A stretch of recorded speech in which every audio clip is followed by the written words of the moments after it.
Speaking in this way, bright-eyed Athena went up. She flew away as a bird, upwards, up in the air. This can also mean unnoticed, but Telemachus does notice her. And in his soul, in his heart, she put strength and courage, and still more than before, she reminded him of his father. And he, having perceived it in his hearts, technically it's plural, was astounded in his mind, spirit. I think these are kind of interchangeable. They can be translated as mind, heart, soul. For he thought that she was a god.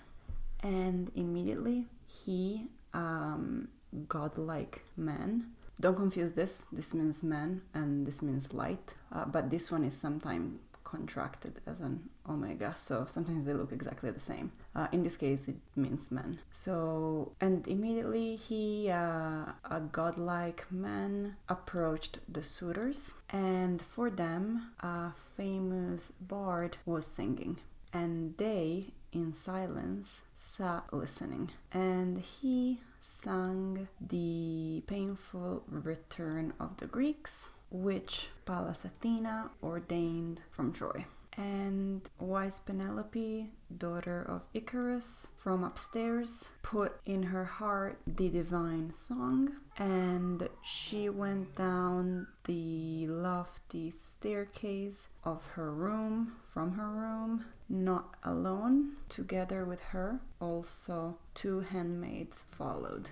And when she, noble, bright among women, reached the suitors, she stood by the strong pillar of the well-made roof, holding in front of the cheeks, so in front of her face, a bright veil, and to her trusty handmaids stood on each side. Having cried, then she spoke to the godly bard. Famous for, many other things, charming of mortals, so charming for mortals, that charm mortals, deeds of both men and gods, which bards make famous, celebrate, sitting among them, sing one of those. And this is an imperative: let them drink wine in silence and stop this painful song, which always to me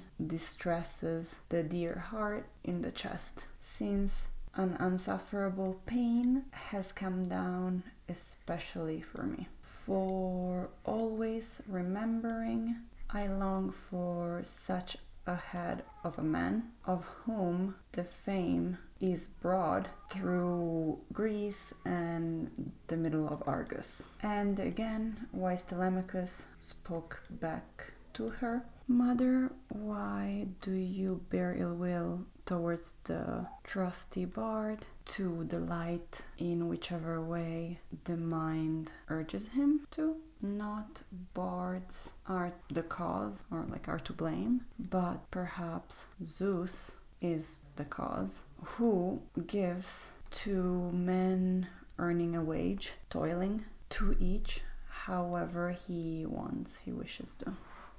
Okay, we're done with these few verses too. Thank you for watching. I hope you found this helpful. As usual, feel free to leave comments with suggestions, corrections, or anything you want, and I'll see you in the next video.